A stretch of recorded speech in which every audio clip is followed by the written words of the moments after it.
Tama po ba? Ba't ka nagpunta rito? Ano nagtulak sa'yo?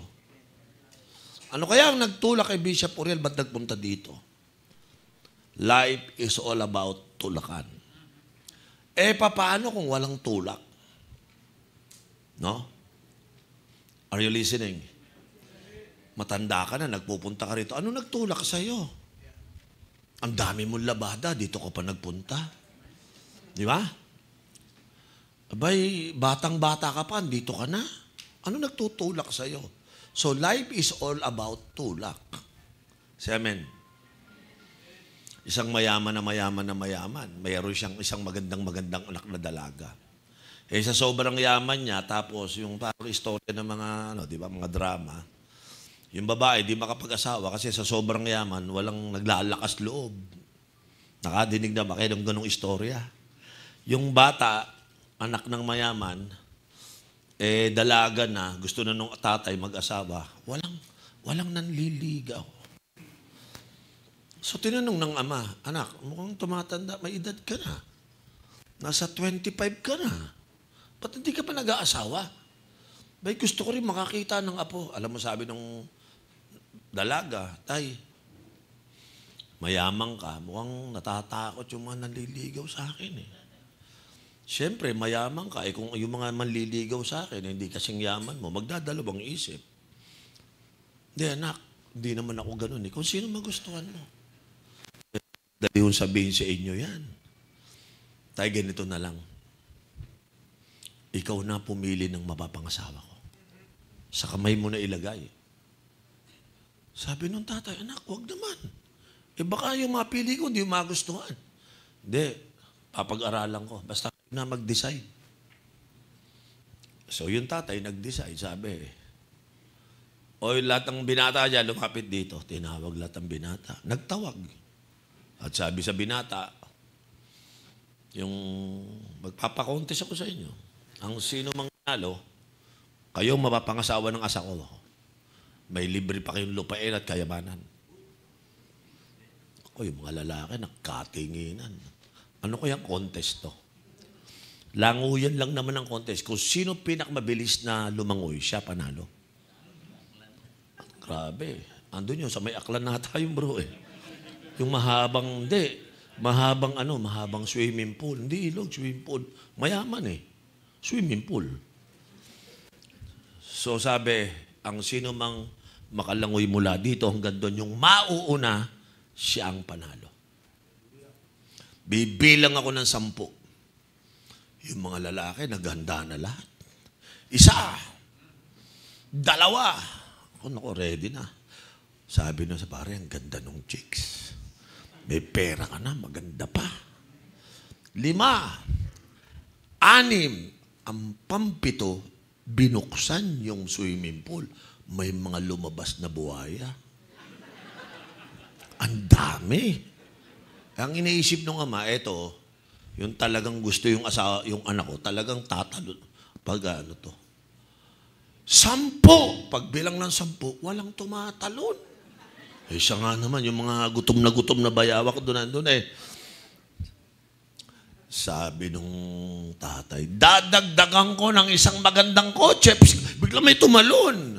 Nako, hinabol ngayon ng buhaya. Ayun.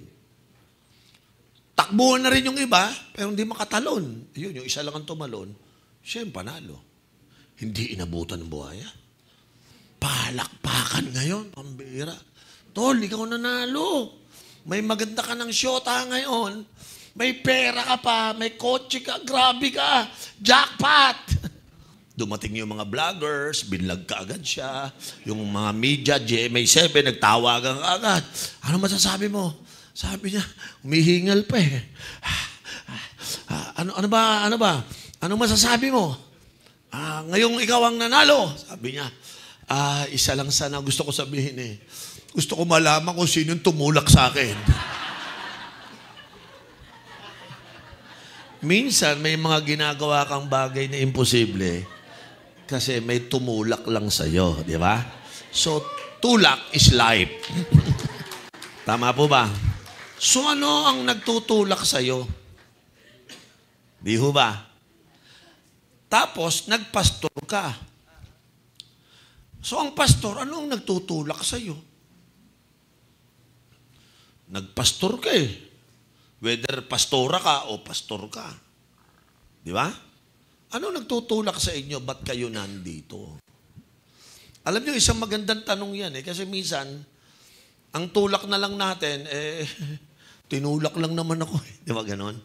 O kaya, nagtutulak sa'yo, sayang din eh. Di ba? So, ang tulak ay napakahalaga. Tama po ba? Halimbawa, ikaw yung babae, asawa mo, pastor. Alam mo ba kung ano nagtutulak dyan sa asawa mo? Bakit nagpastor yan? Subukan mo mayroong pastor na lalaki na may tulak, yung wife wala. Magtutulakan. Mag-aaway. Kasi hindi nila alam eh. Can I ever amen? Itong tulak na sinasabi ko sa inyo, pag hindi nyo ito nakuha, baka kung ano gawin nyo kasi wala namang nagtutulak sa inyo eh. In the book of Acts, chapter 13, verse 36, let me read this scripture. Pakilagay mo nga bro yung verse natin dyan para maganda kasi itong verse na to eh. No? Acts 13:36. Babasahin ko sa inyo, no? For when David had served God's purpose in his generation, he fell asleep and he was buried in his fathers and his body decayed. So ang life na ito ay tungkol sa buhay ni David. Who is David? Alam nyo ba na si David, ang number one popular character sa Bible ay walang iba kundi si Jesus. Alam nyo kung sino pangalawa? Si David. Alam nyo ba na mas maraming David kaysa sa pangalang Abraham? Pag binasa mo yung chapter ng life ni Abraham, ay around 12 to 14 chapter lang. Kay David, more than 20 chapter. Are you listening? Jesus keep on quoting and quoting and quoting David. Bumasa ka sa New Testament, mas maraming David doon. Why? Because there is something in the life of David. I think kung kayo yung mga serious Bible student, isa sa pinakadapat mong pag-aralan, itong buhay ni David. Kasi pangalawa yan eh. After pag-aralan mo si Jesus, pag-aralan mo yung pure na tao na to. Because David, according to my Bible, is not a perfect person. He is full of flaw. He fail. He fall. Katulad natin, ordinaryo, nagkumagawa ng pagkakamali din. Pero, sa binabasa kong talata, hindi na doon nakarecord yung kanyang adultery, yung kanyang murder, wala na ron. Ito na lang ang sinamarize. So ano ang summary ng Bible sa buhay ni David? Sabi niya, David had served God's purpose in his own generation. Mukhang may tulak siya. Na hanggang sa siya'y namatay, ang tulak niya, I will serve God's purpose. Yan ang tamang tulak. Amen? Hindi siya nagpastor dahil sa pera, hindi siya nagpastor dahil sa popularity. Tinanong niya muna, ano ba yung gagawin ko dito? Ano ba yung purpose ng buhay ko? After he settled that, then he served God's purpose. So the first assignment of the pastor is to discover your purpose. Say amen. Sino konbensito? Dapat alam mo ang purpose yung dalawang mag-asawa. Subukan mo na magkaiba kayo ng purpose. Ikaw, maligtas ang kaluluwa, yung misis mo, maligtas ang kanyang kilay. Because sa kanya, kilay is life. Magulo, di ba? Tama. Say amen. Paano kung ang pastor, ang goal niya, maligtas ang mga nagdidilim na mga kaluluwa, samantang si misis ang iniisip, puro na lamang flawless ang kanyang kutis. Nakakalimutan ni misis na sa impyerno walang flawless. At sa impyerno walang kilay. Bakit? Bakit? Sunog. Di ba? So, yung lahat ng mapagmahal sa kilay dyan, kung ako sa inyo, magpatato na kayo ng kilay. May ganyan ngayon di ba? Yung tato ang kilay, di ba? At least, pagka nagkasunugan, meron ka pa rin kilay, di ba? Pero ang magandang balita, sa langit, may kilay ang lahat. binago pa ang kanilang mga complexions, di ba? Kaya tama pag nasa Panginoon. So balikan ko to, ano ba ang purpose mo? Yan ba yung nagtutulak pa sa inyo ngayon? Failure to discover your purpose will become a failure while you exist. Ang ganda na sinabi, bago namatay no? Ibig sabihin, habang nabubuhay, may ginagawa siya. Ano ginagawa niya? Service sa purpose ng Diyos. Amen. Dapat, bago tayo mamatay, pag-usapan nga muna natin yung kamatayan na yan. Marami sa inyo, wala nang dahilan para pabuhayin. Bakit? Walang purpose. Amen. Kaya yung mga walang purpose, kusa na lang tumutumba. Ang tawag natin, heart attack. Hindi ho. Wala nang ginagawa, kaya kinuha na ni Lord. Malay mo, ikaw nakasunod. So, bigyan mo ng dahilan ng Diyos para buhayin ka pa. Amen. So, lahat na may diabetic dito, may mga sakit sa puso, ang isa na lang ang pag-asa mo, hindi ka pwedeng matepok kasi may purpose ka pa. Kaya na amen. Biglang nagkaroon ng pag-asa si Lola. Ay, pwede pa ako mag-boyfriend siguro nito. Basta may purpose, di ba? Tama. Yung mga bata-bata dyan, hindi nakahaba. Bakit? Kaysa magwala ka, kukunin ka na ni Lord. Isa na lang ang pampatagal ng buhay. Purpose ng buhay. Amen? Kaya, wag na wag kayong lalabas dito na wala kayong purpose. Say amen. Naalala ko po yung isang matanda. One day po, yung matanda na to, Kristiyano to. One day, inatake, nagkasakit. Dinala sa ospital. Hindi na inabot sa ospital, namatay. Namatay na. May mga ganyang experience, di ba? Nung namatay, nagpunta sa langit, sabi ni Lord, bibigyan kita ng chance. Pababalik kita sa lupa. Sabi niya, Lord, andito na ako, huwag mo na akong pabalikin. Sabi niya, may ipapagawa ko sa iyo. May mensahe akong ipapadala sa iyo. Hindi siya makatanggi. Akala niyo sa ospital, na-revive mga kapatid, na-revive. Na-revive po yung kanyang na-revive yung buhay niya. Nagtaka yung mga doktor, mga nurse, hoy, yung ating pasyenteng namatay, nabuhay. Nung nabuhay siya, ang edad niya po noon, 70 years old. Tinagdagan ng buhay ng Diyos. Bibigyan kita ng another 20 years. Gagawin mong assignment. Di yung matanda, 70 years old. Nabuhay siya. Nagtaka, tumayo sa kama na parang walang sakit. Biglang lumakas. Natuwa yung doktor, sabi, himala to. Nung papauwi, bago sumakay sa kotse, nag-isip, ba't ako binuhay ng Lord? 20 years, sabi sa akin. Byuda na ako. Tumakbo na naman yung isip na malikot. Minsan yung matatanda, malikot ang isip. Alam niyo yung likot niya. Ito yung likot niya. Ano kaya? Mag-boyfriend muna ako. 70 years old eh. Nakakalimutan niya yung purpose, may gagawin siya, di ba? Tama? Kaya ka binuhay, may purpose, di ba? May sasabihin ka, may gagawin ka. Pero iniisip niya, paano ako magka-boyfriend? Matanda ng balo eh. Bay, naisip niya si Vicky Bello. Nawala na sa purpose unti-unti, no? Lumapit kay Vicky Bello, sabi ba naman Vicky, kaya mo ba akong gawa ng paraan? Ay, manang, 70 ka na. Kaya mo bang mga 30 lang? Kahit mga 30 lang. Hanggang 35, bumalik lang ulit yung indayog ng katawan ko. Nako, sabi, mukhang may hirapan na po ang siyensya sa inyo. Abay, gawa mo ng paraan. Babayaran kita kahit magkano. Sabi ni Vicky Bello, subukan po natin. Pero matagal ho yan. Mga ilang araw to, ay, ma'am, hindi. Mga 2 months to. 20 years, 2 months, pwede ba? 2 months lang mawawala sa maliit na bagay. So, in 2 months, tinrabaho. Yung puwet, pinaangat. Yung dibdib, pinatayo. Yung muka, pinlat. Bumata ngayon. In 2 months, pinaharap sa salamin.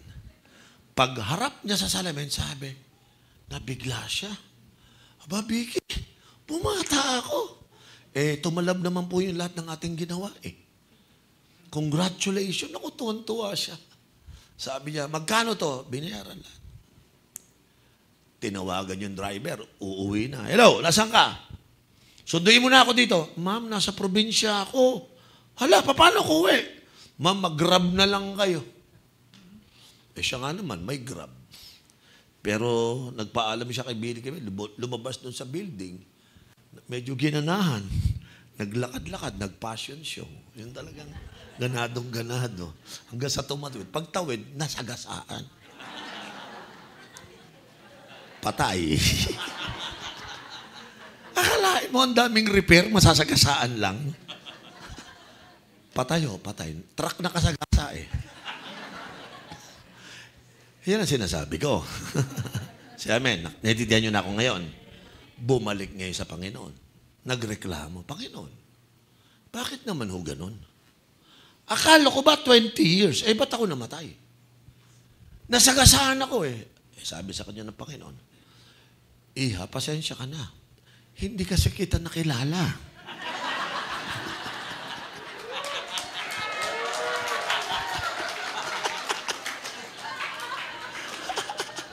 Okay, tingnan ng katabi. Sabay sabihin mo sa kanya, ingat ka. Baka hindi ka makilala ni Lord. Si Mami, yung tawa, ang sarap Hallelujah. Pag nawala ka sa purpose, kung ano-ano gagawin mo sa buhay mo. Tapos pagharap, magre-reklamo ka. Di ba? Bakit ganito? Bakit? Hindi ka nakilala kasi hindi nga yun ang purpose mo. Say amen. Akalain mo kumending-kending ka doon sa karsada? Sino sa inyo tinawag, hindi ka tinawag para kumending? Di ba? Hindi ka tinawag para kumembot. Di ba? Tinawag ka dahil may purpose ang Diyos sa buhay mo. Sabi mo sa katabi mo, linawan mo, lalo na kung babae katabi mo, tigilan mo na yung kembot mo, Sino naniniwala? May purpose ang Diyos sa buhay natin.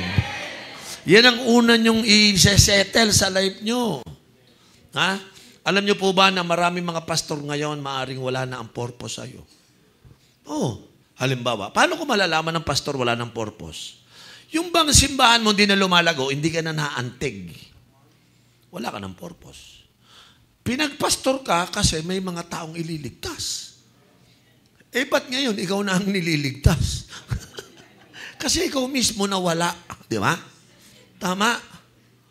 Dapat ang mga pastor, hindi, nababagabag pa ba kayo? Ang church nyo hindi lumalago? When the pastor are no longer bothered by their church na hindi lumalago, there's a problem. May problema na yan. At ang problema ng pastor na yan, hindi niya alam kung ano problema niya. Yun ang problema niya. Imagine mo may problema, hindi niya alam na yun ang problema niya. Sino po naniniwala ang church na hindi lumalago may problema? Ba't hindi mo pinoproblema? Kasi, hindi mo naman problema yun. Tama? Tama? Ano nilang problema mo? Di ba? Ano, bills, ano makakain, kotse, bahay. Ano ba problema mo? David is different. He was the king. Mayaman to. May pera to. May kaharian to. Pero sa kabila ng kanyang yaman, sa kabila ng kanyang impluensya, sa kabila ng kanyang power, ng authority, still, he served God's purpose. Ito yung nakakahanga kay David na dapat natin tingnan. Siya, amen. Tayo wala pang pera, wala na Di ba? Wala pa nga tayong power, wala pa Ito, kompleto na. Yung lahat nung meron siya, wala tayo Pero nakakapagtaka. Bagamat nando na sa kanyang lahat, hindi siya naligaw. Ginamit niya ang buhay niya to serve God's purpose. Hindi siya tinutulak ng pera, ng power. Are you listening? Ang nagtutulak sa kanya, yung plano ng Diyos sa buhay niya. Ito yung mahirap, madali. Mahirap. Kasi madali tayong maligaw, madali tayong mawala. So wala na tayo sa purpose ngayon.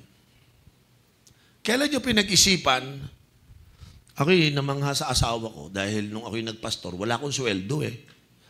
Hindi ko alam kung tatagal yung misis ko. Minsan tinanong ko siya, kaya mo pa? Alam mo sabi ng asawa ko sa akin, okay lang kahit wala tayong pera, temporary lang naman to, sabi niya sa akin. Then nabigla ko nung sinabi niya to, basta nasa purpose tayo ng Lord, wala akong kaba. Nabigla ako sa misis ko nung sinabi niya, basta't nasa purpose tayo, wala akong kaba.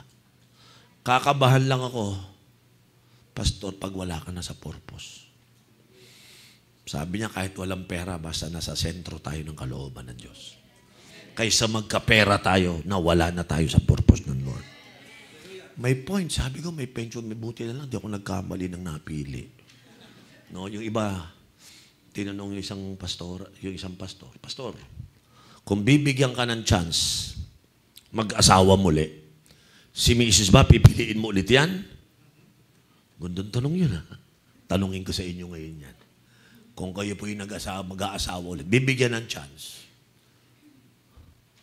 pipiliin mo ba ulit yung asawa mo? Mga lalaki tinatanong ko, ha? Yung mga pastor. Kasi alam niyo yung karanasan niya eh. Siguro sabi ng pastor, nagbiro sa akin yung pastor, Pastor, ito na lang po ang aking pagkakataong makatakas sa isang kulungan na hindi ko malabasan. Ibig sabihin, may mga lalaki na gusto na nilang kumawala.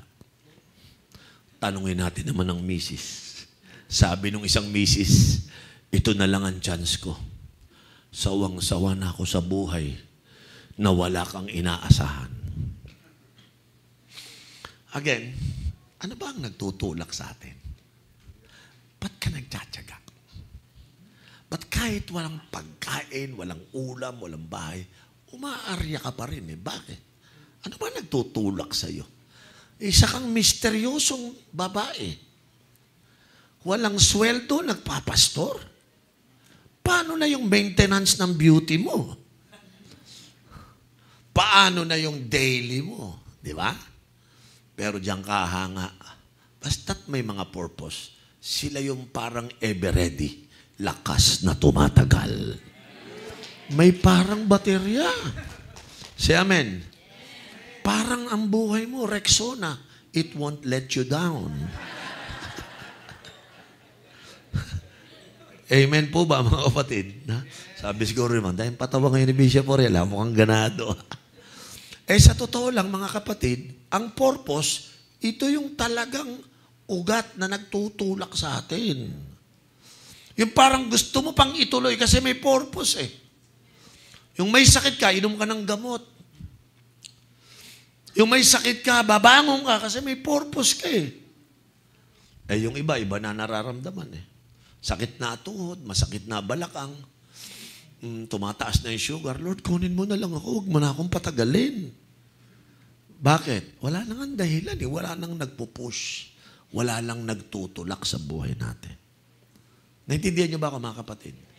When I learn about this man, David, tininan ko yung motivation niya eh. Sabi ko, David had served God's purpose in his own generation. Pwede ko ba sabihin ito? Huwag naman kayong mag-commit nung panahong malapit ka nang mamatay ng gihingan. Panginoon, buhayin mo lang ako. I promise, magkukumit ako sa iyo. But, teka mo, pambira naman. Kung kailan mamamatay, saka magkukumit eh. Si David, he served God's purpose in his own generation. Nakaranas po kasi ako ng isang balungkot na karanasan sa miyembro ko. May member ako, mga kabataan, yung ama, galit na galit sa akin. Bakit ka dyan naniniwala sa pastor na yan? Galit na galit sa akin. Ang tagal, galit sa akin.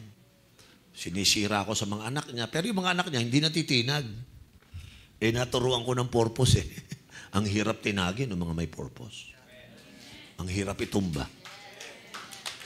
So one day, tumawag sa akin yung anak, Bishop, pwede bang bisita yung ama ko? Bakit? Nasa ospital inatake ng puso. Na-stroke. Di ba galit sa akin yan? Bishop, siya nga nagsabi, tawagin mo si Bishop Uriel. Magpapapray ako. Yun ang sabi. Di ako nagpunta. With a lot of question in my mind. Very mysterious, di ba? Galit ka sa akin, tapos magpapapray ka sa akin? May na-realize to Di ba? So pumunta ako sa ospital. Ang nakausap ko yung doktor. Sabi ng doktor sa akin, Bishop, si Mr. Ganito, na-stroke yung kalahating katawan na paralyze. Sa Tagalog, tawag na niya, patay ang kalahating katawan. Sabi ko doon sa anak, hindi ako nagpapatay ng kalahating patay. Hindi ako naglilibing ng ganyan. Pag ako naglilibing, buong katawan. Pwede bang ilibing yung, kasi patay din yung kalahati, mukhang ipapalibing sa akin. Hindi, pastor, ipagpe-pray mo lang. So nagpunta ako, pagpasok ko, nakatingin sa akin. Yung kaliwa, hirap, gumalaw. Paralisado. Pero yung kanan, medyo nagagalaw pa. Paglapit ko sa takama, hinawakan kagad yung kamay ko. At ang sabi, pray mo ako. Ako'y naawa. Pag pray mo ako, awang-awa ako. Sabi ko, opo, pagpe-pray ko po kayo sigurado. Tapos sabi niya sa akin, pray mo ako. Pag kinagaling ako nila, mag-serve na ako. Sabay sabi niya, sasama na ako sa'yo. Doon ako kinabahan. Paano hindi ako kakabahan? Grabe. Paano ko isasama yun? Di ang gagawin niya sa akin, makapag-serve lang siya, ako tagabuhat, dahan-dahan. Di ba? Tapos, pag nag-preach, hindi lang ako caregiver, interpreter pa.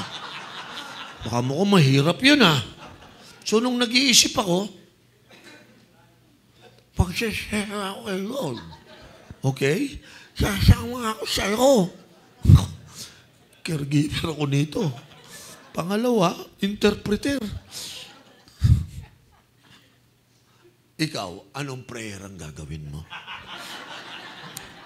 Hindi, ikaw lumagay sa kalagayan ko. Pakipindot mo nga yung katawan ng katabi mo. Sabi mo sa kanya, wow, sariwang-sariwa. Bakit mga tao, kung kailan may stroke, mamatay-matay na, yung bang inihigop na ng libingan, tama? Yung amoy, hindi. Amoy formalin saka magsasarap kay Lord. Di ba? Saan ka naman nakakita? Ako pa niyaya. Pastor ako, hindi naman ako caregiver. Pastor ako, hindi naman ako interpreter. Imagine niyo, magsaserve daw siya. So,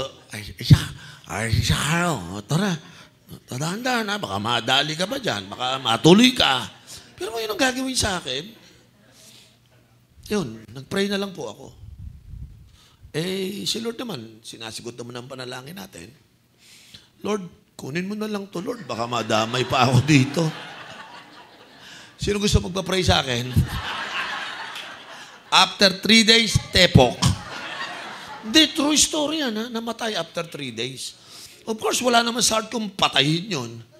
Pero niligtas lang ako ng Diyos, di ba? Say amen. Again, pindutin mo yung katabi mo, sabi mo, pwede pa to. Sabi mo, linawan mo. Pwede pa yan sa purpose ni Lord. Say amen. Taas yung kamay, naniniwala kayong katabi mo, sariwang-sariwa, malakas na malakas, para sa purpose ni Lord. Hallelujah. Thank you, Jesus. Amen? So, lahat ng may sakit po dito, mga alanganin ng katawan ninyo, purihin ng Diyos, buhay ka pa. Bakit? May purpose ka pa. May dahilan si Lord kung bakit ka niligtas. This is all about our life. Say amen. Ang buhay ng tao, walang kwenta pag walang purpose. Walang dahilan eh. Amen.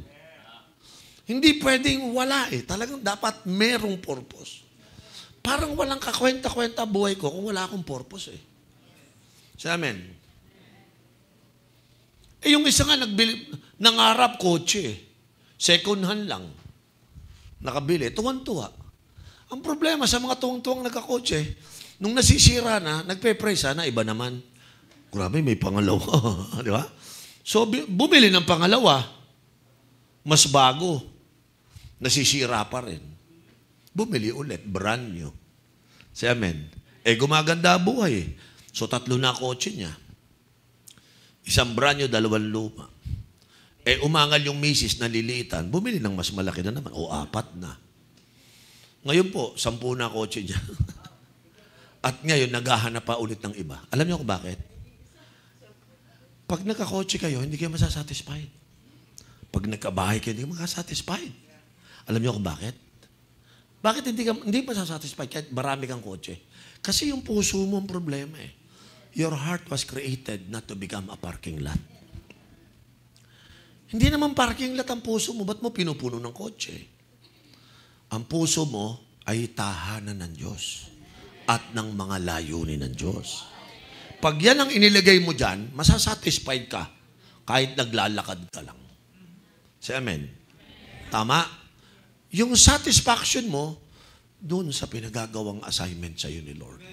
Eh alam nyo, mga pastor, may assignment kayo eh. May calling kayo. Di ba?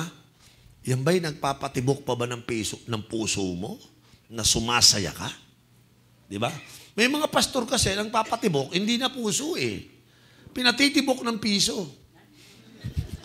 Hindi ng puso. Iba yun eh. Di ba? Kaya lang siya naglilingkod dahil sa piso, pero wala na sa puso. So ano ka ngayon? Piso o puso? Ano nagmo-motivate sa'yo? Ano nagtutulak sa'yo? Ba't nyo ito ginagawa? Ha? Ano ba dahilan? Ba't ka ganito? Tama. Pangalawa, tingnan nyo to, no? Epektibo nyo bang ginagawa yung purpose? Because some of the people today, they know their purpose, but they don't do it effectively. Parang ganito. Yung pastor tinawag, may natinig ba kayong calling? May tawag ako kay Lord. Ano calling mo? Natinig ko kay Lord. Humayo kayo at magpakakonti. Grabe calling mo, magpakakonti. Sino sa inyo naniwalang may gano'n ng call? Meron ba ditong tinawag na magpakakonti? I think ang calling natin lahat, humayo at magpakarami. Eh, ba't konti? Kasi pwede mong ginagawa yung assignment mo, yung purpose mo, na walang effectivity. Walang productivity. Yung to discover it is one thing. But to make it work is another thing. Ulitin ko yan, ha? To discover your purpose is one thing, but to make it productive and effective is another thing. Kaya pala, sa mga lugar, merong iilan na epektibong dumadami, yung iba, iiwan. May iilan na lumalago, may naiiwan na hindi na talaga lumalago. Ngayon, may pag-asa pa ba yung mga naiiwan? Hindi na sila lumalago eh. Isa na lang po pag-asa niyan. Ma-revive, ma-recover ulit ang purpose nila. Say amen. Ika-clarify mo to sa sarili mo. Can I have an amen? Bakit binanggit dito in his own generations? Ang ibig sabihin, yung salitang his own generation, ibig sabihin, naiisip ni David sa kanyang paglilingkod ng purpose ang kanyang generation. Daming tao, no? Ha? Kayo ba'y naglilingkod dahil pastor ka para sa church mo? O may involvement na ang generation sa puso mo? Maraming pastor, hindi sila generational pastor. They are just a pastor. But David is a very generational king. He served his own generations. Because if you are not a generational pastor, you will not serve your generation. Ang tawag ko dyan, patingi-tingi ka lang. Ito, 3, share natin. Ito, 2. Pero meron ba sa inyong hindi makatulog kasi iniisip mo, paano ma-born again ang buong aklan? Ang generation na ito. You see, hindi mo magagawa yan kung walang nagtutulak sa'yo sa generation na ito. So, bakit ako nagmamadali na ang generation ay makakilala sa Panginoon? Bakit ako tumutulong sa mga pastors?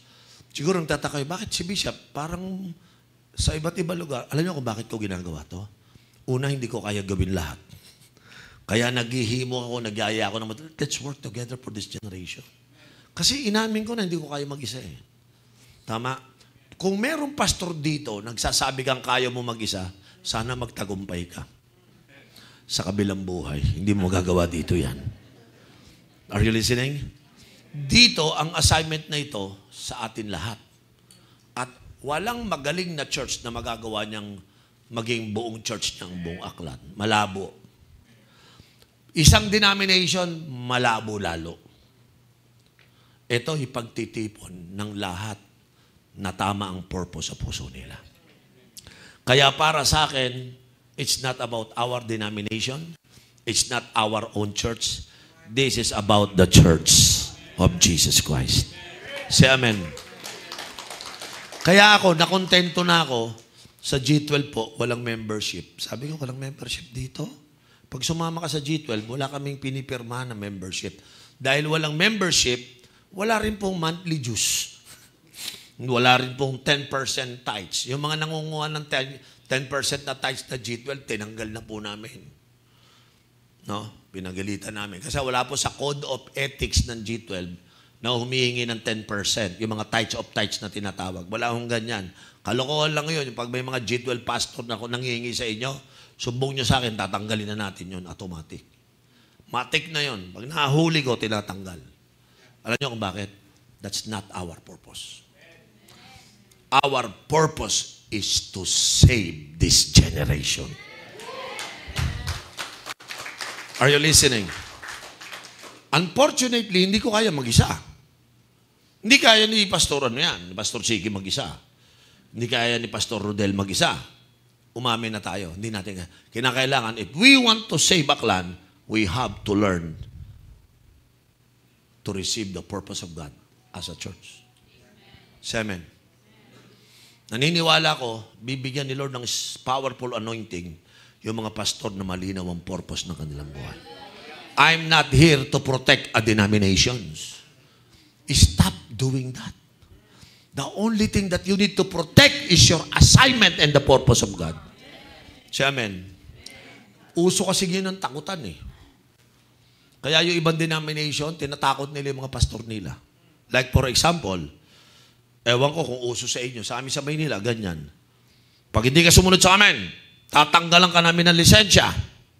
Hindi mo na marirenew ang lisensya mo. Sabi ko,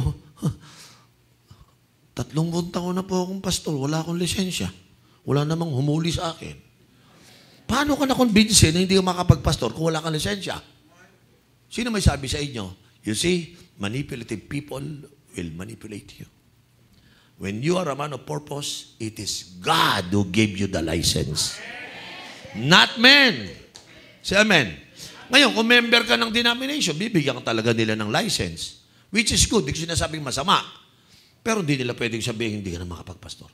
Kasi wala kang license. At sabay sasabi, apart from me, you can do nothing. Wow. Parang si Jesus na rin. Sino po naniniwala? Simple lang yan. Kahit wala kayong license, pwede kayong mag-serve kay Lord. Sa Pilipinas ho kasi, may karapatan tayo. Ha? So wala sa inyong aaresto dahil nagpastor ka. May pumunta na ba sa simbahan nyo? Tak-tak, pastor, license mo. Sasabihin ko sa kanya, ano license mo para mo kuhulihin?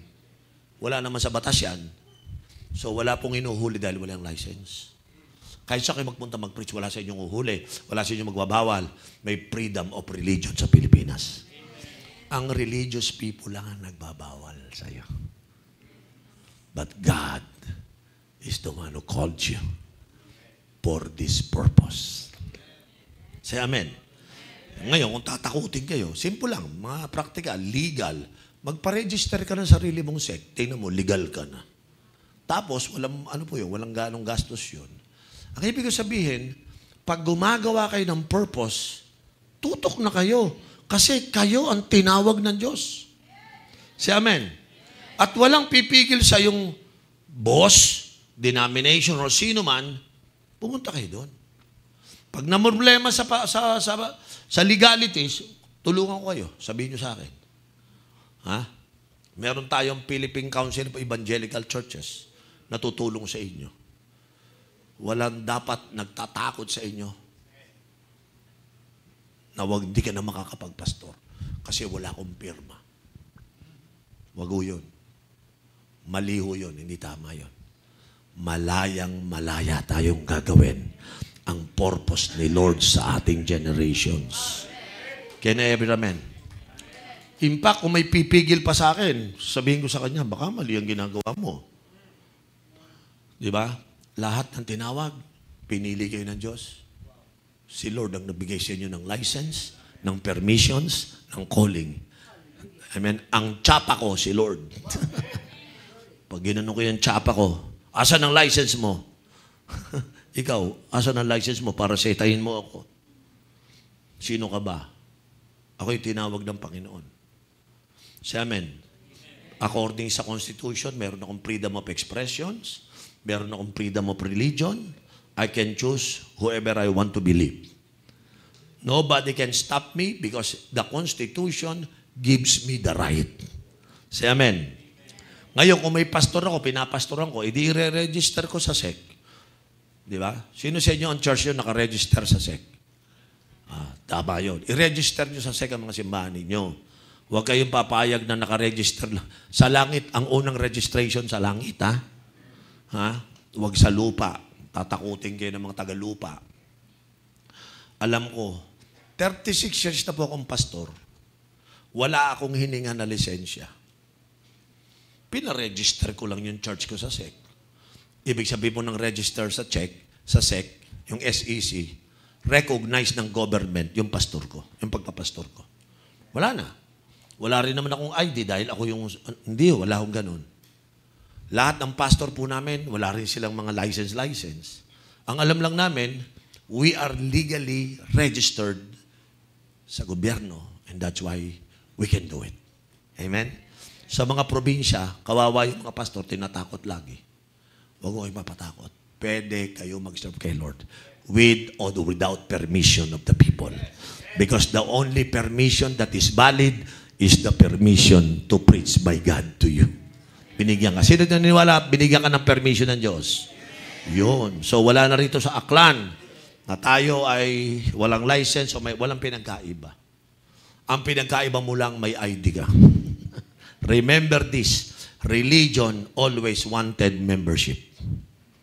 The kingdom of God is citizenship, not membership. So if you are part of a religion, you need an ID. You need to become a member. But when you are part of the kingdom of God, it doesn't matter your ID or that. Because I am a citizen of the kingdom. Citizen means I am representing the kingdom of God here in Aklan. Who called me? It's the kingdom of God. And I am serving the purpose of God's kingdom in my own generation. Hallelujah. Palakpakan natin ang Panginoon. Now, I want you to think about this now. Bakit ang mga pastor parang walang burden sa generation na to? Bakit yung generation mo mukhang hindi nakukonbinsi sa'yo? Bakit yung mga tao hindi nagpupunta sa church mo?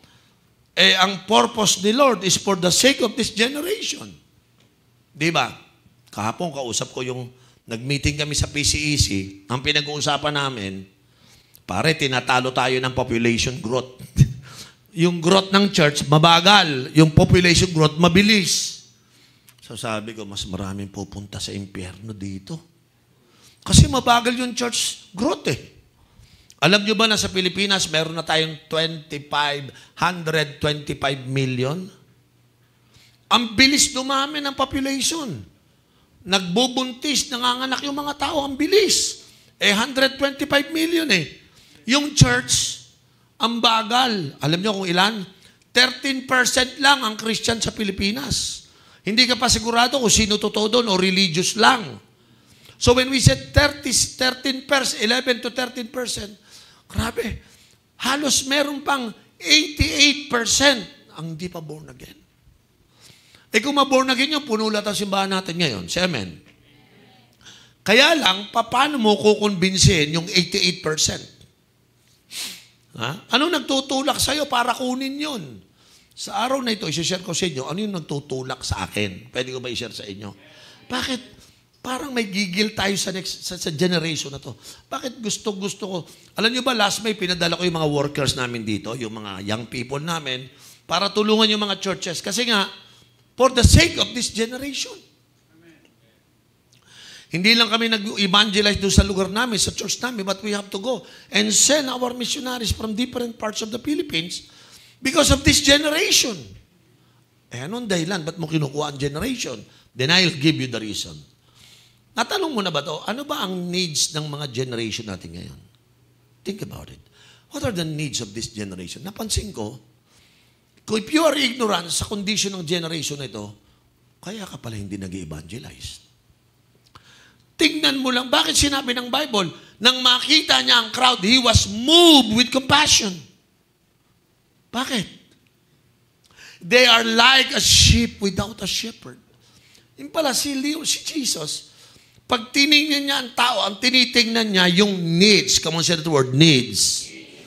Dahil dun sa needs na yon, yun ang tumutulak sa kanya. Sa amen. So gaano karaming manggagawa, pastor ngayon, alam nyo ba ang needs ng mga dito sa Aklan? Pag hindi nyo nakuha yung needs ng Aklan, no wonder, wala kang ginagalaw.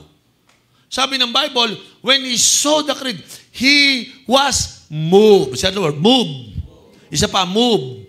Napansin ko, yung mga nakakakita ng needs, nagmumove. Yung mga walang nakikitang needs, walang movement. There was a movement inside of Jesus during that time.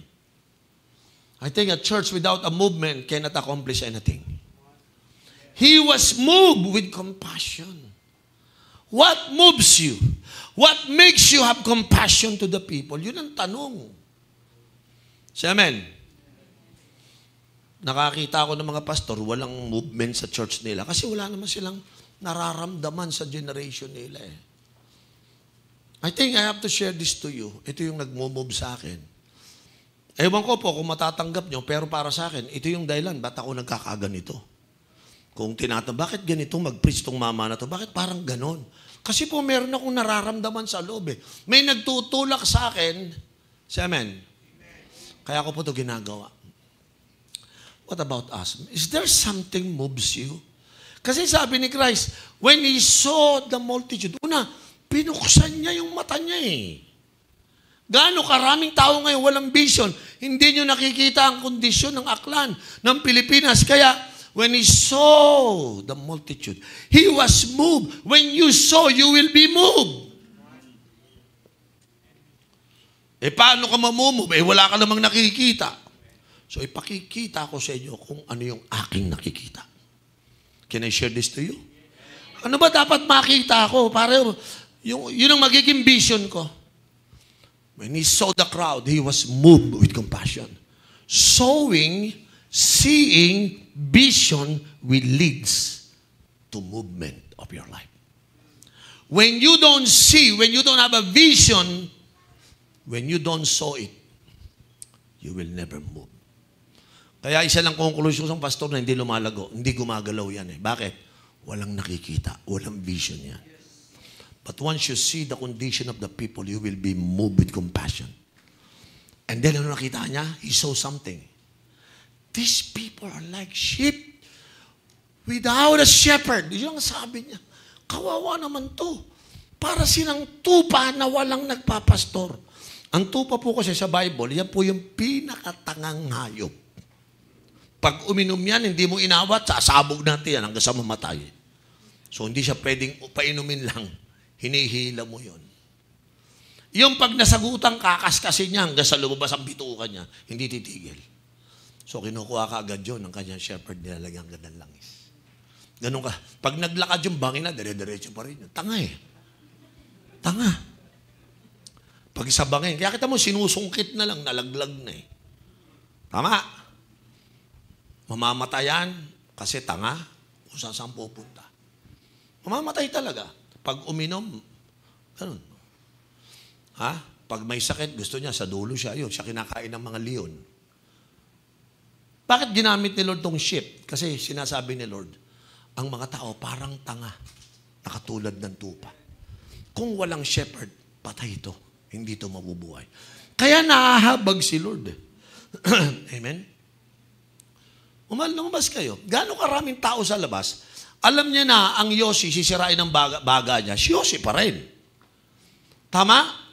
Mauubos ang pera niya, magkakasakit siya. Are you listening? Lahat, masisira ang katawan niya, pero Yossi pa rin. Di ba tanga yun? Sinabi na ng finding ng doktor, nilagyan pa ng picture yung mga sigarilyo, na nasisira, mawawasa ka, magkakakanser ka. Tanga pa rin, si Yossi pa rin. Say amen. Yung alak, masama sa katawan, magkakasakit ka sa atay, sa kidney, mamamatay ka sa puso, magkaka-high blood ka, inom pa rin. Bakit? Tanga pa rin. Ang daming tanga. O ano ramdaman mo? Sabi mo, tanga. Hindi. Dapat magkakompasyon ka, maawa ka. Sino sa inyo madaling maawa sa tanga? Amen. Nakakaawa eh. Pero mo ang lino ng findings ng doktor, ina-announce sa TV, pinapakita, pero aarya pa rin eh. Ano nangyari sa tao na to? Ignorance. Kaya sabi ni Lord, when He saw the multitude, He was moved with compassion. Multitude, ibig sabihin, hindi konti, ang daming ganito. Daming tanga, ibig sabihin. Say amen. Sabi mo nga sa katabi mo, huwag ka nang sumama. Sila na lang, amen. Ikaw kasi tagapagligtas eh, na. Kasi nagtaka ako, Pastor, may nakita. Pastor, nagyoyosi. O, di parang ano rin, di ba? Pastor, umiinom. Alam mo, nakakatawa yung addict naging pastor. Pero yung pastor naging addict. Ibang level yun, ano? Kaya na heavy ramen. So think about this. Now, puntahan nyo po yung condition ngayon. Puntahan natin. Ano ba ang condition ng generation na ito? Ano ba yung needs ng generation na ito? Tingnan nyo po, no? Gusto ko makita nyo, paglabas nyo sa labas, ito yung mga 5 bagay na nakita ko, kaya ako nagkakaganito. Ito yung nagpo-push sa akin. Number 1, sulat po natin, kapatid, yung needs of this generation. Nandiyan ba yun? Ha? Hindi, mayroon akong binigay. Meron yan eh, di ba? Bro, nandiyan ba yan? Sige, ilagay mo. The needs of this generation. Number 1, they need relationship with God. Pag binasa mo yan, parang simple. Alam ko na yan. No? Don't even think about it. Makinig kayo. Ano nangyari nung wala tayong relasyon sa Diyos? You know what happened to me? Nung wala akong relasyon sa Diyos, katulad ako ng generation na yon. Naging drug addict ako, naging presidente ako ng Tao Gamma Pi, naging presidente ako ng League of Philippine Student, lumaki ako sa Quiapo at lahat ng barkada ko, puro mga anak ng Oxo, Sputnik, Bahala Nagang at BCJ. So I belong to that generation at wala akong ginawa kundi pasakitin ng ulo. Because isa lang ang reason, wala akong relasyon sa Diyos. Now try to imagine, ito yung nire-reach out natin, mga taong nagiging drug addict, mga walang future, it's because wala silang relationship sa Lord. At the age of 21, nagkaroon ako ng relasyon sa Diyos. I am now 61 after 40 years. My life was changed and transformed. You know why? It all started from having relationship with God. Kawawa po yung mga tao. Kaya ako nagpipreach ng walang tigil. Kasi nakaawa ako, walang relasyon sa Diyos. Pag sinabi pong walang relasyon sa Diyos, walang involvement ng Diyos sa buhay niya. That's the worst part of a man without God. When a man is without God, God was not allowed by this person to be involved sa life niya. Kawawa ka. Kaya they are like a sheep without a shepherd. Di ba? Lumabas kayo mamaya, lahat ng tao makasalubong nyo, tanungin mo. Laseng, malungkot, walang pera, naghihirap. Hindi dapat nila maranasan ng puro ganyan. Dapat. Kung magkakaroon lang to ng relasyon sa Diyos, mag-iiba ang takbo ng buhay nila. Amen? Bakit nawala ng relasyon? Makinig mabuti. Because mas pinili nila ang religion kaysa sa relasyon sa Diyos. And this is one of the worst experience of many Filipino today. Kala nila tama na yun kasi member ako ng religion. Alam mo, Katoliko ako. Alam mo, iglesia ako ni Kristo. But it's not about religion. It's all about relationship with God. Can I have amen? So every pastor must be motivated. The reason I preach the gospel, the reason I'm reaching out to other people, it is because of this. People need the Lord. They need to have relationship with God. Pwede ko sabihin sa inyo lahat, ang daming consequence pag wala ka. Eternity, maniwala ka, punta ka sa impyerno pag wala kang relation kay Lord. Say amen. Alam ba kung anong impyerno? Can I share this to you? Pumunta ka sa impyerno, yun ay punong-puno ng mga tao walang relasyon sa Diyos. They were given a chance, but they don't want it. Pumunta ka sa langit, sino yung mga tao doon? Yung may relasyon sa Diyos. So the difference between a man in hell and a man in heaven is a relationship with God. Can I have amen? Iba yung may relasyon sa Diyos. Nakita mo ba nanay mo, tatay mo, walang relasyon sa Diyos. Hindi Christian eh. Kapatid mo, walang relasyon sa Diyos. Pero namumove ka ba? Nakikita mo ba sila? Namumove ka ba?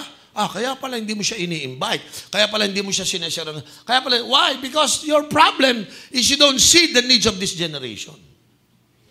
But this day, I'm trying to expose to you the needs of those people here in this room. Pag lumabas tayo mamaya, magtatanghalian tayo. Gaano karaming nahihirapan mga tao doon? Hindi dahil sa wala silang pera, kundi dahil sa wala silang Diyos. At meron lang sila religion na wala namang binibigay sa kanilang magandang bagay. Di ba? You are having something na walang naidudulot sa yung maganda. Because wala ka ng bagay na dapat magbibigay ng magandang dulot sa iyo. You just never know kung gaano karaming magandang bagay ang ibibigay sa mga tao kapag may religion o may relasyon sa Diyos. Not religion, but relationship. So, 125 people,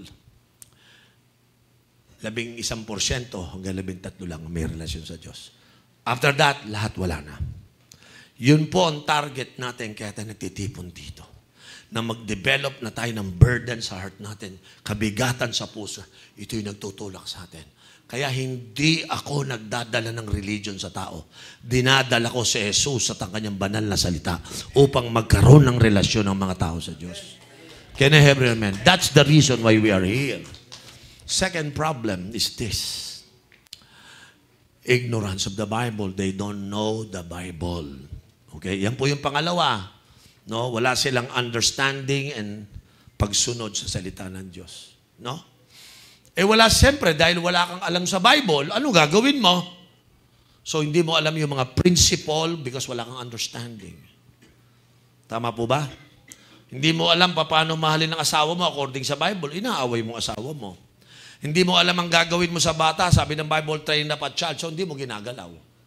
Because lack of knowledge, ignorance, my people are destroyed because of lack of knowledge. Tama po ba? Dito po sa Aklan, nireview ko po ang Aklan. Alam niyo po ba dito, meron ditong 75 to 85% ang mga bahay may Bible. Unfortunately, only 3% read the Bible. So, matindi po ang ignorance ng mga taga-aklanon sa Biblia. Ano ang consequence kapag ang isang tao ay ignorante sa salita ng Diyos? Pakinggan nyo to. Lahat ng taong hindi naniniwala sa Bible or ignorante sa Bible, ito ginagawa nila. Ang mali, ginagawa nilang tama. At yung tama, ginagawa nilang mali. Kita nyo? Kaya this is very dangerous. Kaya yung mga tao sa labas, they are like a sheep without a shepherd. Kasi ang pinoprovide ng shepherd, yung kanyang tinig. Pinapakinggan siya, ginagabayan sila. Since wala silang Bible, wala silang light. Since wala silang Bible, wala silang guidance. So saan sila guidance na lang sila ng emotions nila. Kaya yung mga tao, kung ma-in love, hindi naman ibig sabihin, hindi naman even alam yung love, naglalab-lab-lab. I love you. Yun pala ibig sabihin yun, I want to have sex with you. But love is not sex. Say amen. Tama. So yung mga bata, ibibigay kagad kanilang virginity kasi hindi nila alam. So, kasi yung classmate ko, hindi na virgin. Tsaka to, pati nga lola ko, hindi na rin virgin eh. Bakit ganon? Kasi nga ignorance eh. Say amen. Yung katawan mo ay banal na templo ng Diyos. Ayun, dinrugs mo, pinainom mo, pinayosi mo, pinachongge mo. O wasak yung katawan. Bakit? Ignorante. Di ba? O, tanungin mo bata, tanungin mo, pleasure o future? Pleasure. Puro computer, hindi iniisip ang future. Kayang-kaya nila gawin. Kasi nga, ignorance eh. Tama? Kawawa, hindi.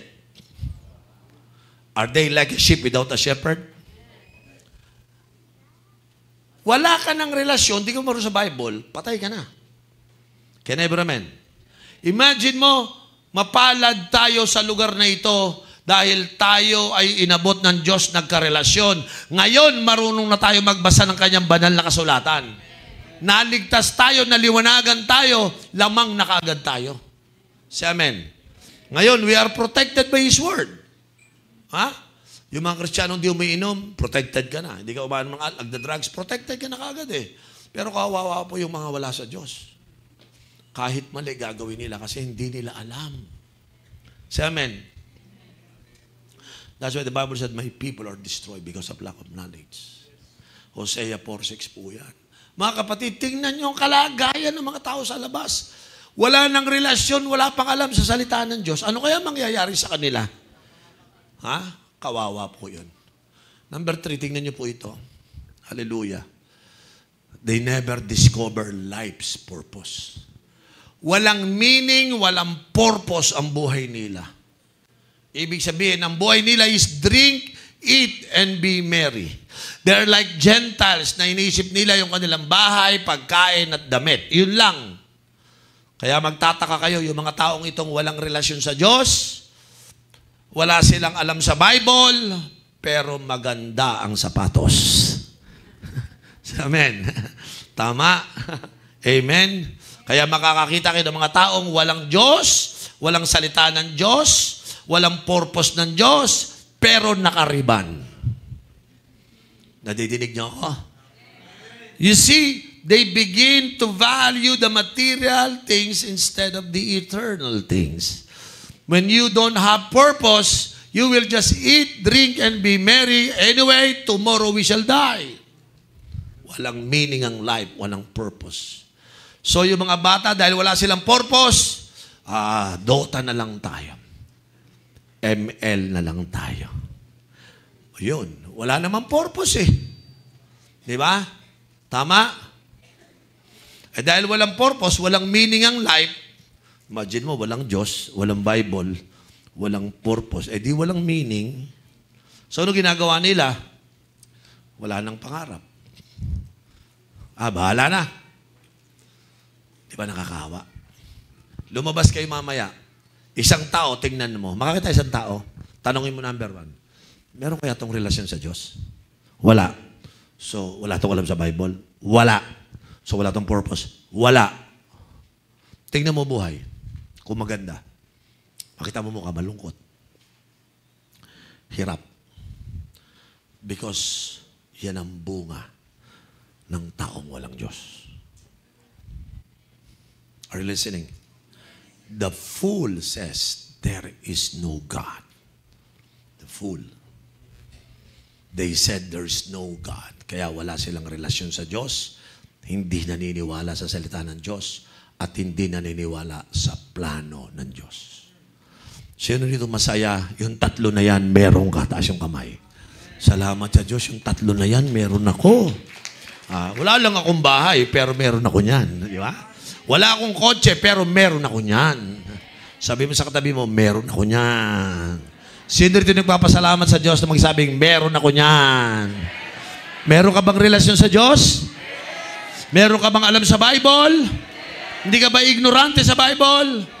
Alam mo ba ang purpose ng buhay mo? Mapalad ka na kahit wala kang pera, meron kang tunay na kayamanan sa buhay mo.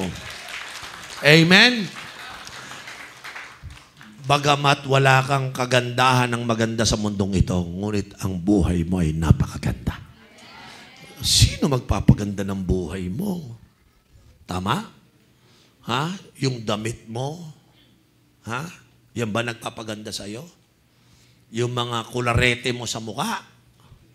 Yung mga tao nalilito nga ngayon eh. Bakit ka bumibili ng damit? Sige, sagutin mo. Bakit? Para takpan ng katawan. Say amen. Ba't ang binili mo? Para ilabas ang katawan. Iba yan ha. Ibang level yan. Kaya makakakita kayo ng mga damit, labas yung pusod, labas yung singit, labas yung dibdib, ba? Ano yan? Hindi na ho tinatakpan ng katawan eh. Bakit? Iba na ang definition ngayon ng damit. Say amen. Tingnan mo yung katabi mo. Kung labas-labas yan, ibig sabihin, baka hindi nakapagbasa ng Bible. Say amen. Amen. Sa church ko, ganyan. Sabi ko, sister, yung mga bago, mag-church, naka-short. Sabi ko, sister, nakasinturong ka lang ah. Kasi yung short niya, short na short na short na short. Kaya ganito lang kakapal. Sabi ko, sinturong na yan ah. Hindi na short yan. Bakit? Walang purpose. Walang alam sa Bible. Walang relasyon sa Diyos. Kasi kung may Diyos ka, may alam ka sa Bible, may purpose ka, hindi mo na gagawin yan. Say amen. Ba't ko pa ilalabas? Para ipakita. Ano ba ba gusto mong ipakita? Amen? At ang madalas na nagpapakita, yung mga pangit. Kasi kung maganda ka, tatakpan mo yan. Maganda ka na di ba? Say amen. Naintindihan ko naman yung mga pangit sa totoo lang, yung mga pangit, kailangan din natin yan yung mga pangit. Kasi hindi naman lalabas yung ganda mo kung wala ka tabing pangit. Say amen. Tama? Paano ka malalamang maganda ka kung wala ka tabing pangit? Di ba? So ano pinakaayaw mo? Ayaw mo may makatabi kang maganda. Kasi ikaw yung pangit, di ba? So anong gusto mo? Kaya ako gusto kong katabi ko, pangit lang Bakit? Ako lalabas na pogi. Ganun ba yun? Sandali, huwag kayong malilito. Wala sa mukha yun. Nasa relasyon mo sa Diyos yun. Sa alam mo sa salita ng Diyos. At may purpose ang buhay mo, yun ang tunay na kagandahan ng isang tao. Doon ka nagiging mamahalin. Pag ang mukha mo lang pinaganda mo, ang cheap mo. Sino may natututunan? Number 4, eto maganda to. Community and fellowship. Yan ang wala sa maraming hindi Christian. Barkada mo, adik ba? Barkada mo, malandi. Mga ganyan. Barkada mo, ito, mga pusakal. O di, yari buhay mo. Sino sa inyo nagtaka ka na bago buhay mo? Kasi barkada mo, kasi ang group mo, mga binago din Tama po ba? Siyempre, nung bata po ako, 21 years old, nakakilala ko kay Lord. Ang mga barkada ko, mga anak ng Okso, anak ng Sputnik. Alam niyo ba yon? Yung mga kriminal nung araw. Yung mga may tato, yung mga galing sa munti, tapos nakalabas, nag-asawa, nagkaroon ng anak. So yung mga anak nila, puro ugali ng ama nila. Puro siga. Yun ang barkada ko. So dahil siga sila, yun ang culture nila, ganun din nangyari sa buhay ko. Di ba? Bad company corrupts character. Tama ba ako? Nung na-born again ako, sabi ko sa sarili ko, hindi ako mananatili sa ganitong barkadahan. Masisira buhay ko. Alam niyo nangyari sa akin? Nung wala ako sa Diyos, puro ganun ang community ko. Ganun ang ka-fellowship ko.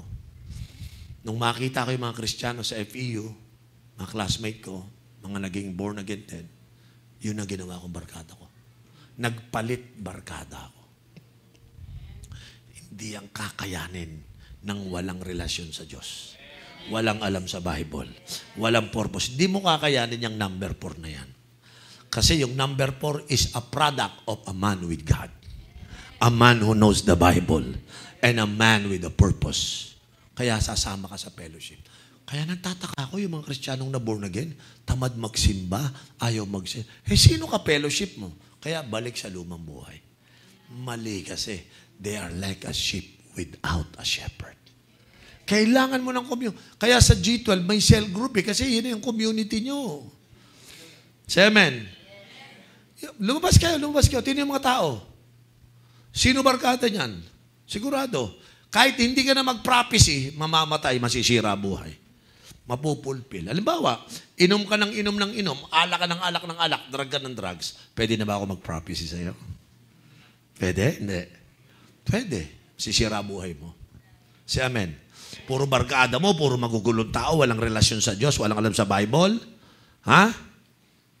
Walang purpose sa buhay. Pwede na ba ako mag-prophecy? Pwede na.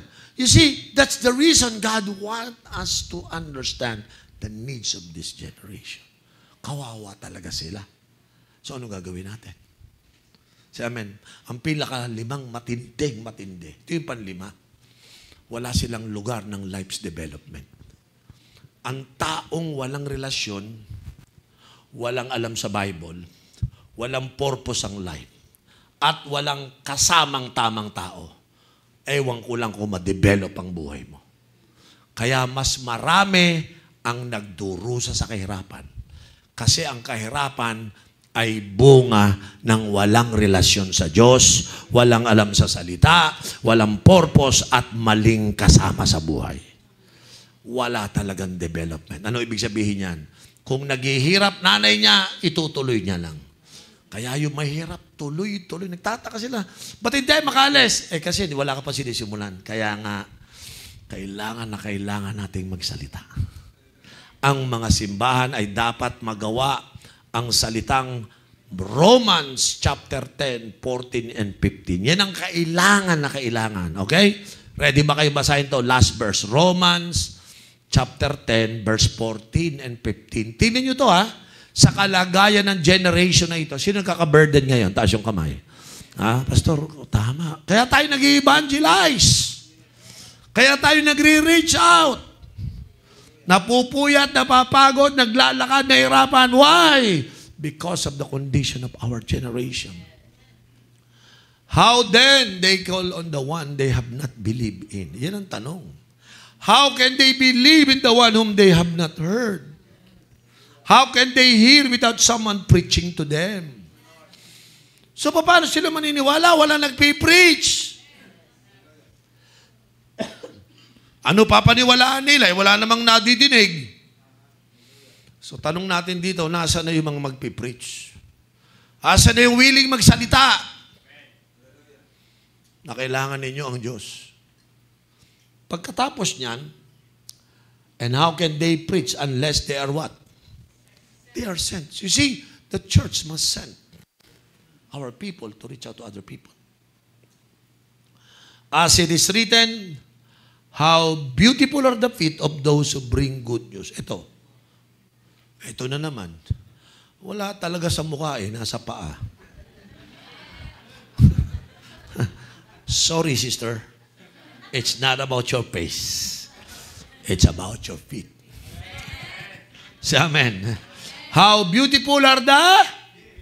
Ikaw naman, face ka palagi iniisip mo Kay Lord pala, pag nagpakita ka, pag sinabi Lord, ang ganda mo, sister, nakatingin pala sa paa. Hindi pala sa mukha. So, stop fixing your face. Work on your feet. Because the feet will go there to bring the gospel of salvation. Mga lalaki, wala yan sa pagandahang lalaki. Alam nyo, kung pagandahang lalaki, largest church na dapat, si Pastor John Loyloy. Wala na. Largest church in the Philippines na dapat ito. Kaya lang wala sa mukha Nasa paa talaga. How beautiful are the feet of those who bring what? Good news. What is the good news? Jesus loves you. You can be forgiven. You can have relationship with God. I have a good news for you. You shall know the truth, and the truth will set you free. I have a good news to you. God has a great plan in your life. And I have a good news for you. If you believe on Jesus, you will become a child of God. You will become part of the family. And I have a good news for you. The plan of God is to prosper you, not to harm you. Amen? Sino niniwala, i-develop ni Lord ang mga buhay natin at hindi tayo mananatiling mahirap? Parang good news yan eh. Is that the good news? Are you a gospel carrier? Are you willing to go out from this place to bring the good news to other people? Sabi ng Bible, look at the multitude. Look at them. Open your eyes and see the harvest field. They are now ripe and ready. When he saw the multitude, he was moved with compassion. Why? Because the people he saw is like a sheep without a shepherd. Ito yung dapat makuha natin lahat. Palagay ko, pag ito natutunan natin tong araw na to, walang simbahang hindi lalago kasi lahat yan mag-outreach yan eh. Lahat yan mag-reach out eh. Kasi dapat maunawaan muna to eh. Kung ano yung kalagayan ng generation na ito. Balikan mo yung verse ng Acts 13:36. Ano sabi dyan? David had served what? God's purpose in his own generation. Then, he fell asleep. After niyang gawin ang kalagayan, makuha yung generation niya. Sana lahat tayo katulad ni David, kasama rin sa plano at goal natin. Huwag lang yung bahay tsaka kotse. But to save this generation. Amen? To help this generation. Amen? Sino dito kinaniwala ka gagamitin ka ng Panginoon? Hallelujah. Sino excited sa araw na ito? Buti na lang naka-attend ako. Nagka-burden ako ngayon sa generation na ito. Nagka-burden ako sa mga young people. Nagka-burden ako sa family ko ngayon. Nagka-burden ako sa mga neighbor ko. Yes, Lord, I will serve God's purpose in my own generation. I want you to bow your head right now and I want you to pray for Aklan right now. Please, bow your head and begin to pray for Aklan. When I talk about Aklan, I'm talking about your family. Baka yung nanay, tatay mo, hindi pa Kristiyano, mga kapatid mo, kamag-anak mo. What about your neighbors? Do you want them to be born again? What about your classmate, office mates? Ang city natin na to. Hallelujah. Father, we thank you because this generation needs God, Lord. Lord, isend mo kami, Panginoon. Help us to preach the gospel in this place, Lord. I pray like David, pero kasing isang nag-move sa amin. May nagpupush sa amin, Panginoon. Lord, give us vision. May you open our eyes so that we could see the condition of this generation. Heavenly Father, when Jesus saw the multitude, He was moved with compassion. Lord, move our heart right now. I-move mo kami, Panginoon, with compassion for all these people who need Jesus. Lord, indeed, we don't need another religion. We need relationship with God. Hallelujah. Lord, today, let your word become the lamp of our feet, Lord, that would guide us and lead us, Lord. Panginoon, today is a day of discovery, Lord. We discover the purpose of our life. And that is not to serve our own self, but to serve God's purpose. Lord, sa araw na ito, tulungan mo ang bawat isa sa amin na makot kami ng vision na ito. Makot kami, Panginoon, ng burden na ito. That this generation needs God, Lord. Panginoon, sa araw na ito, bigyan mo ng kabigatan ng mga puso namin so that our feet will go. Our feet will go to those people who are in need, Lord. Gamitin mo ang meeting na ito the whole day. May you be glorified, Lord. May you be honored. I pray for Aklan. Together we pray for Aklan. We pray for the salvation of every Aklanon in this room, Lord. outside of this room, they need Jesus. Gamitin mo kami, Panginoon.